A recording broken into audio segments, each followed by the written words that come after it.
अपनी भाषा YouTube channel में विद्यार्थियों का, सभी देखने वालों का, सभी शुभ चिंतकों का आज शिक्षक दिवस पर जो एक शिक्षक के लिए सम्मान का दिन है, पावन दिन है और पुण्य दिन है। इस शुभ अवसर पर एक शिक्षक होने के नाते आप सभी का अपनी भाषा यूट्यूब चैनल के ऑनलाइन क्लासेस में, ऑनलाइन वीडियो में आप सभी का हाथ जोड़कर अभिनंदन एवं स्वागत करता हूं। आज का दिन एक शिक्षक के लिए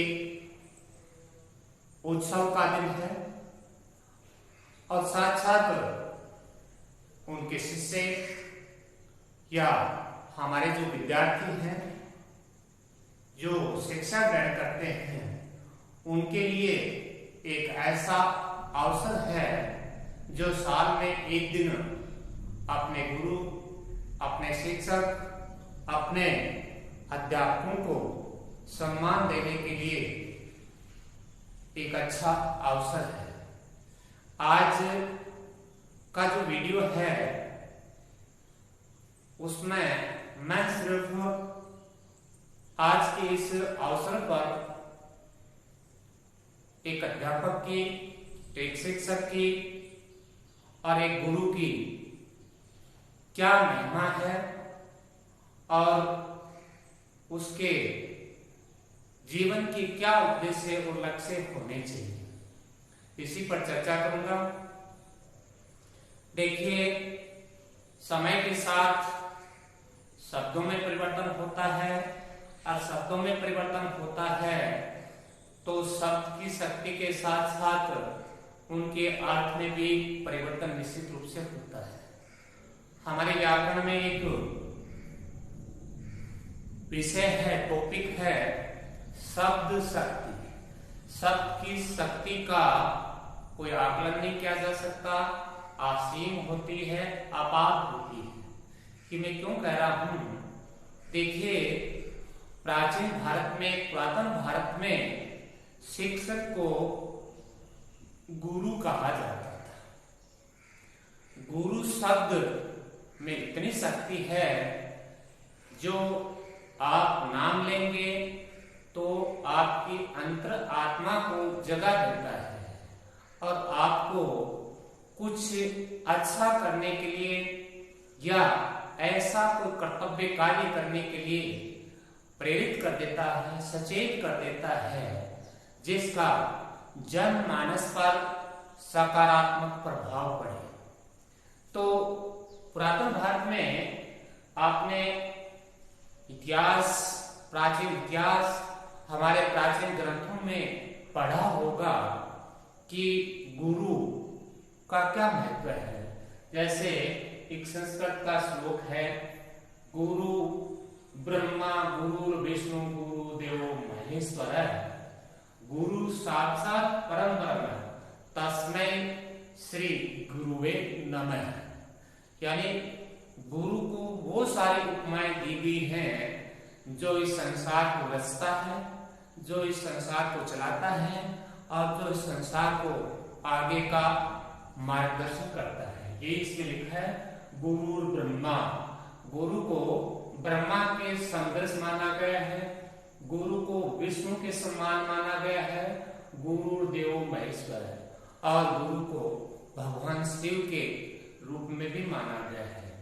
गुरु साक्षात परम ब्रह्म, यानी साक्षात जो आपके सामने है, गुरु है, वो परम ब्रह्म के रूप में हमारे सामने वस्तुतः एकदम वास्तविक रूप से विद्यमान रहता है। ऐसे गुरुओं को तस्मै, ऐसे महान गुरुओं का मेरा हाथ जोड़कर नमन है। समय के परिवर्तन के साथ साथ गुरु शब्द है उसको बदल दिया गया, लेकिन गुरु का एक दोहा भी आपने सुना होगा, गुरु गोविंद दोनों खड़े, काके लाभ पाए। बलिहारी गुरु आपकी, गोविंद दियो मिला। यानी गुरु वो रास्ता हमें बता देता है, अब वो विधि हमें समझा देता है, जिससे हमें ईश्वर के, परमात्मा के, जिसे हम सर्वस्व मानते हैं, उनके हम साक्षात रूप से दर्शन कर सकते हैं।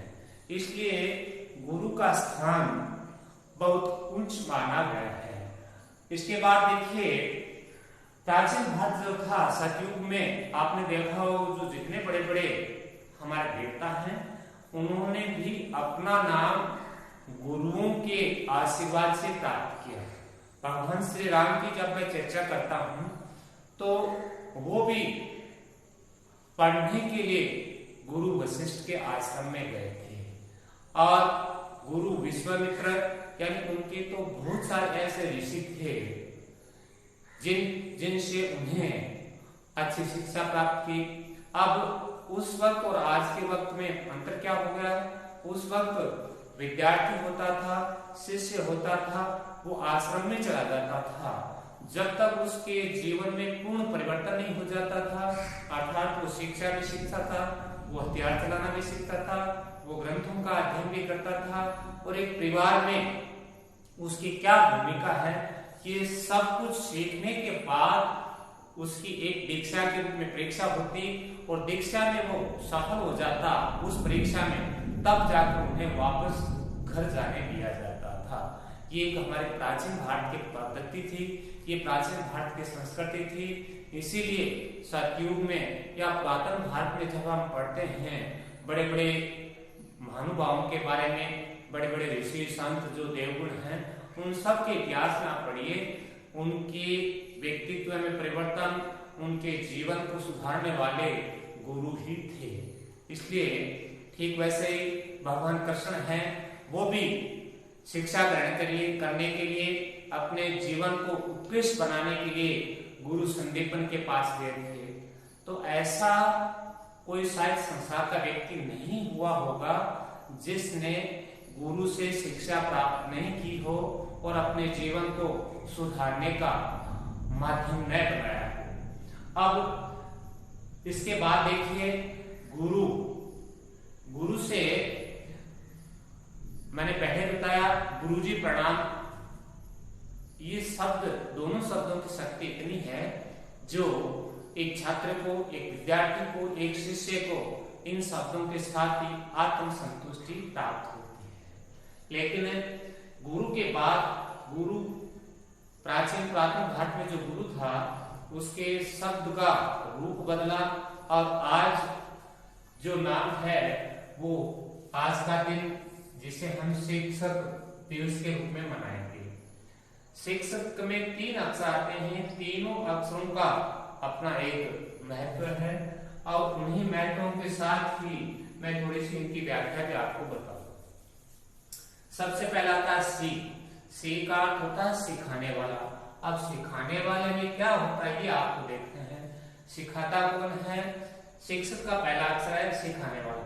सबसे पहले एक शिक्षक का नैतिक दायित्व है कि वो शिक्षा, सबसे पहला कार्य अगर हम देखें तो एक शिक्षक का होता है विद्यार्थी को, छात्रों को और पढ़ने वालों को ऐसी शिक्षा दे जो उस शिक्षा को, अपने जीवन को ऊपर ले जाने के लिए सीढ़ी का काम करे। शिक्षा देना मात्र ही मैं अपनी दृष्टि से एक शिक्षक की पूर्णता नहीं मानता।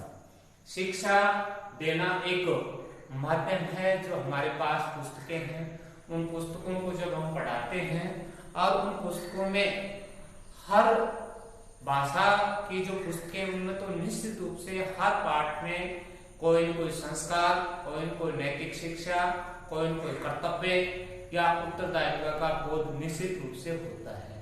हमें उस पाठ के साथ साथ उन विद्यार्थियों में उन पढ़ने वाले छात्रों में ऐसे बीज रोपने चाहिए जो हर पाठ के साथ हमें नए नए बीज मिलते हैं, जो उनके जीवन सुधार का एक बहुत बड़ा कदम हो सकता है, माध्यम हो सकता है। शिक्षा के बाद, शिक्षा में मैं पूर्णता नहीं मानता, तो 6 शब्द उसकी महिमा देखिए, सारे के सारे एक शिक्षक के लिए और एक अध्यापक के लिए आवश्यक हो जाता है। उसके बाद संस्कार चैनल में मैंने पूरी चर्चा की है, आपको बताया भी है, जो अपनी भाषा यूट्यूब चैनल अगर आप देखते हैं।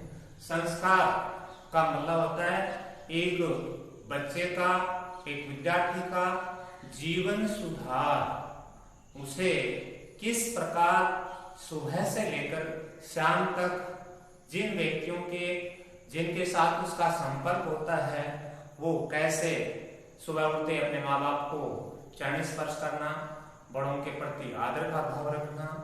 संस्कार शब्द है वो एक इंसान को, एक छात्र को, एक विद्यार्थी को क्या कर देता है, प्रेषित कर देता है, उसको उसमें सुधार कर देता है, वो प्रेस कर देता है।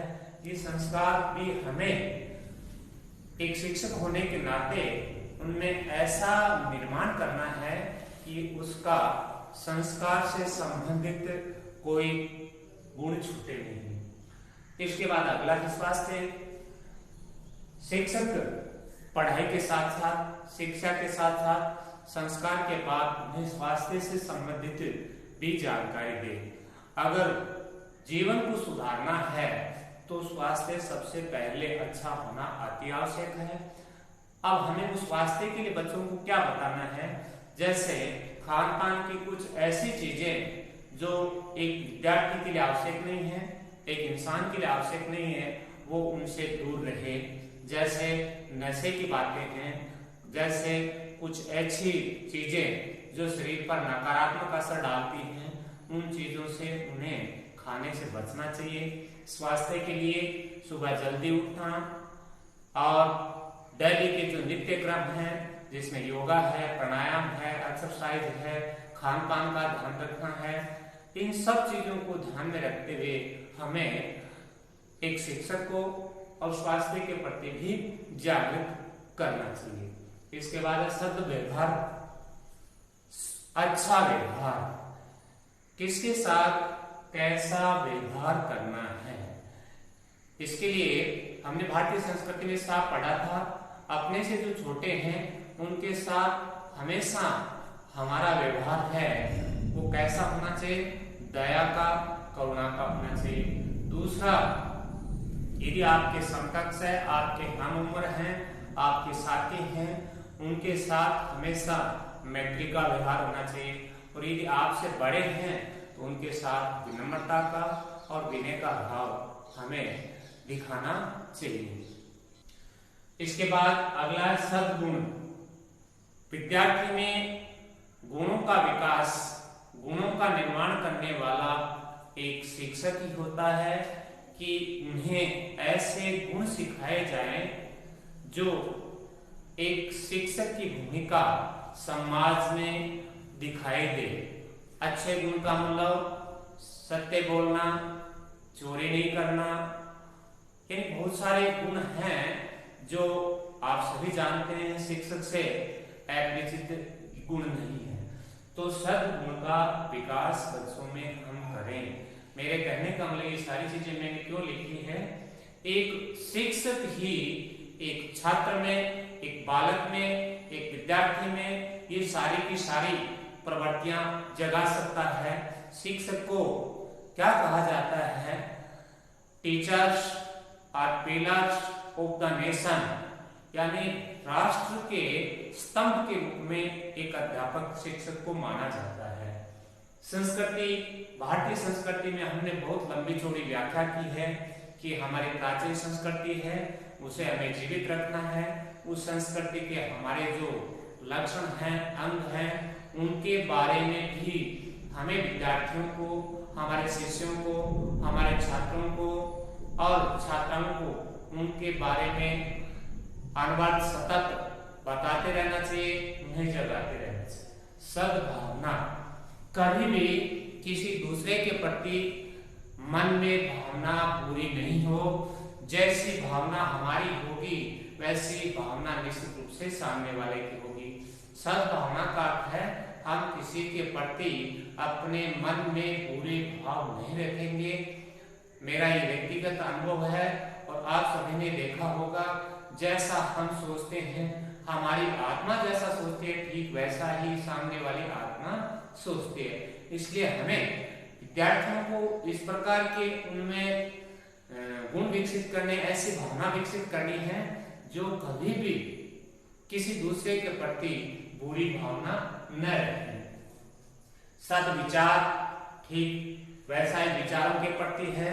जब भी हम किसी के प्रति बात करते हैं, किसी के बारे में चर्चा करते हैं, तो उसके प्रति विचार हमारे अच्छे होने चाहिए, गुणों से युक्त होने चाहिए। संयम ये सबसे बड़ी बात है। विद्यार्थी के लिए संयम, धैर्य रखना भी हमें सिखाना चाहिए। धीरज और धैर्य आपकी परीक्षा में आपको आकलन का पता चल जाता है।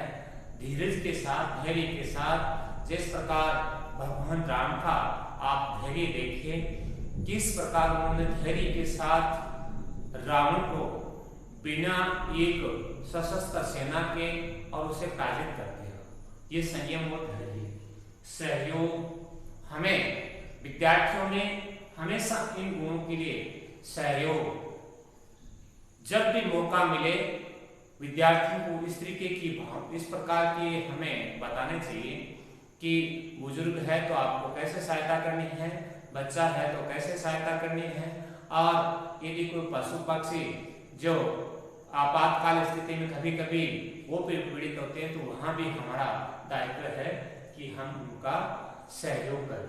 सम्मान ये सबसे बड़ी बात है। एक शिक्षक विद्यार्थियों को सम्मान करने के ऐसे तरीके, ऐसे उन्हें बातें कहें जिससे उनके सम्मान को देखकर सामने वाला ये समझ जाए कि एक शिक्षार्थी है, एक अच्छे विद्यालय में पढ़ने वाला बालक है। इन ऐसे बहुत सारे गुण हैं। मेरे कहने का मतलब ये है कि हम अध्यापकों का, हम शिक्षकों का सिर्फ शिक्षा पढ़ाने तक ही कार्य गुण नहीं माना जाता, बल्कि यदि मैंने जो गुण लिखे हैं उन गुणों को यदि आप छात्रों में, विद्यार्थियों में विकसित कर देंगे तो एक शिक्षक का सम्मान, एक शिक्षक की प्रतिमूर्ति है, वो अपने आप उन छात्रों के माध्यम से, उन विद्यार्थियों के माध्यम से एक परिवार के सामने, एक समाज के सामने परिलक्षित हो जाए। इसके बाद नंबर 2 है क्षय अक्षर है, इसका होता है क्षमा, यानी माफ करना, और माफ करने वाला गुण भी हमें विद्यार्थियों को सिखाना होगा। कि बहुत सारे लोग हैं कि कहते हैं क्षमा क्षमा सब करते हैं, क्षमा करे ना कोई, क्षमा करने से बड़ा क्षमा होगा, यानी क्षमा बात सब करते हैं, लेकिन क्षमा करने का जब मौका आता है तब सब दूर हो जाते हैं। और उससे भी बड़ी बात की है, क्षमा करने वाले से ज्यादा मन में क्षमा का भाव रखने वाले व्यक्ति को बड़ा माना गया है। इसके बाद क्षेत्रीय शब्द का अर्थ या मैंने दूसरे संदर्भ में दिया है, क्षत्रिय का मतलब होता है रक्षक, रक्षा करने वाला। विद्यार्थियों में ऐसे गुण भी हमें विकसित करने होंगे, जब जरूरत हो, आवश्यक हो, तो देश की रक्षा के लिए वो तैयार रहें, देश के लिए लड़ने के लिए तैयार रहें। क्षेत्रीय शब्द का उनमें देश के प्रति भावना बढ़ना, देशभक्ति का जज्बा जगाना, ये सब विद्यार्थियों को में एक शिक्षक सिखा सकता है और दे सकता है। इसके बाद यहाँ हमारी सबसे पहले ये जो कर्तव्यशील है, शिक्षकों और हमें हमारे कर्तव्य के प्रति प्रतिबद्ध होना होगा। हमारे जो कर्तव्य हैं उनको हम पूर्ण निष्ठा के साथ करें, ये अति आवश्यक है। कृतज्ञता, यदि समाज का कोई व्यक्ति, यदि कोई गांव का व्यक्ति आकर हमारे विद्यालय में किसी प्रकार से सहयोग करता है और हमारे प्रति विद्यालय के प्रति उनकी भावनाएं अच्छी हैं, तो हमें ऐसे व्यक्तियों के साथ, जैसे दानदाता हो गए, कुछ ऐसे व्यक्ति भी होते हैं जिनके पास धन नहीं होता लेकिन उसके बाद भी विद्यालय में समर्पित भाव से जुड़े रहते हैं, उनके प्रति हमारे भाव हैं वो कृतज्ञता से युक्त होने चाहिए। इसके बाद कर्मठ, शिक्षक के लिए कर्मठ यानी मेहनती, परिश्रमी होना अति आवश्यक है। और यदि इस प्रकार के गुण हमारे अंदर हैं जो एक शिक्षक की महिमा मैंने बताई है, तो निश्चित रूप से हमारा एक व्यक्तित्व ऐसा तैयार हो जाएगा जिसकी कोई आलोचना करने वाला नहीं हो सकता। अब हमारी भूमिका, शिक्षक की भूमिका विद्यार्थी। सबसे पहला अंग हमारा होता है विद्यार्थी को एक सुसंस्कृत बालक के रूप में निर्माण करना, क्योंकि हम जिन छात्र छात्राओं या विद्यार्थियों को पढ़ाते हैं वो हमारे देश के भावी या भविष्य निर्माता हैं, तो उनको ऐसी शिक्षा दी जाए, उनमें ऐसे गुण विकसित किए जाएं, उन्हें इस प्रकार से तैयार किया जाए कि वो अपनी जहां भूमिका हो, अपना जहां रोल हो, उसको पूर्ण करने में कभी भी टालने की कोशिश न करें।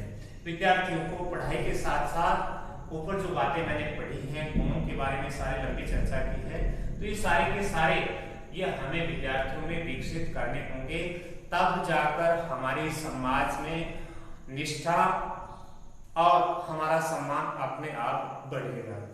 इसके बाद विद्यालय में हम शिक्षक सिर्फ छात्रों की, विद्यार्थियों की पढ़ाई तक सीमित नहीं रहे, विद्यालय को हम परिवार समझें, विद्यालय को स्वच्छ रखना, विद्यालय की जो मूलभूत आवश्यकताएं हैं उनको अपने द्वारा, गांव के द्वारा, कुछ लोगों के साथ निरंतर संपर्क में रहकर विद्यालय को एक ऐसा भवन बना देना, भवन न कहकर मैं ये कहूँगा विद्यालय को विद्या का मंदिर, जहाँ मंदिर शब्द आता है वहाँ हर व्यक्ति का सिर है वो झुक जाता है, तो ठीक वैसे ही हमारा भी ये दायित्व है कि हम विद्यालय को विद्या के मंदिर के रूप में प्रतिस्थापित कर दें, तो हमारी जो भूमिका है वो एक अपने आप में अमिट छाप छोड़ेगी।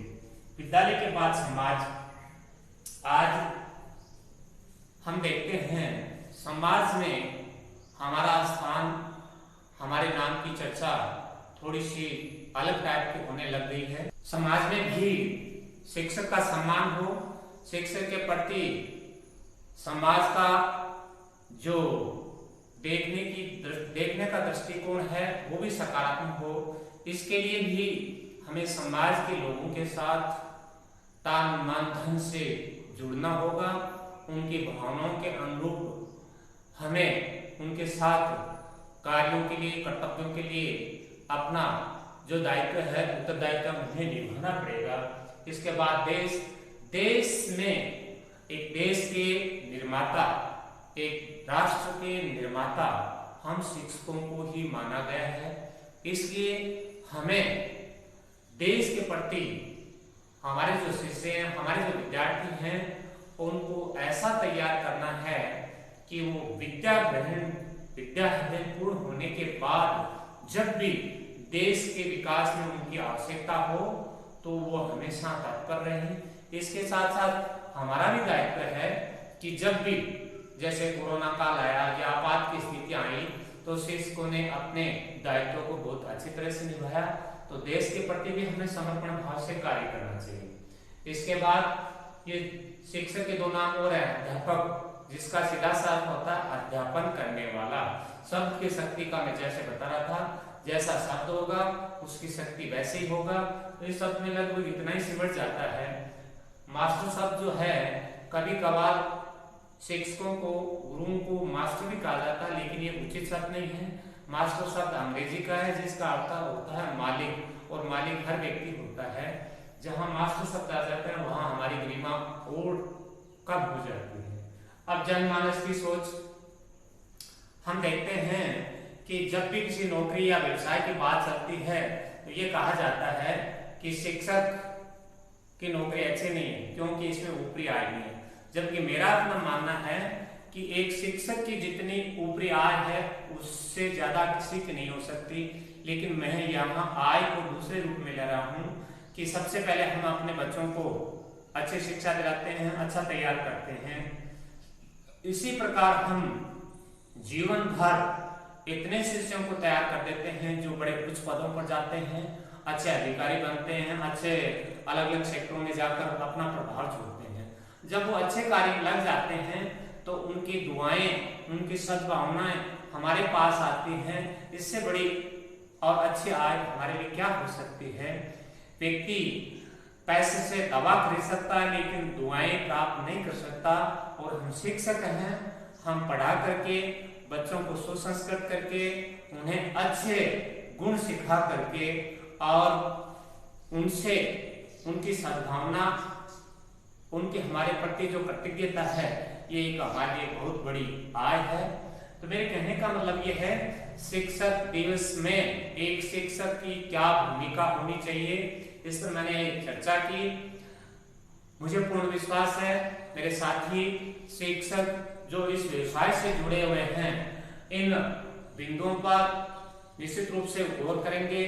और अगर हम सब मिलकर इस प्रकार इन गुणों का, इन बातों का ध्यान रखेंगे तो समाज को स्वीकार करना होगा, समाज को हमारी प्रशंसा करनी होगी।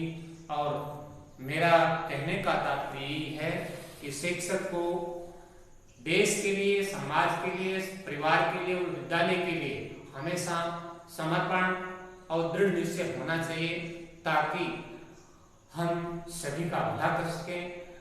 ये हमारा लक्ष्य होना चाहिए, ये उद्देश्य होना चाहिए। एक बार पुनः मेरी ओर से आज शिक्षक दिवस पर अपनी भाषा यूट्यूब चैनल देखने वाले सभी का हार्दिक अभिनंदन और शुभकामनाएं। आप सभी को बहुत बहुत धन्यवाद।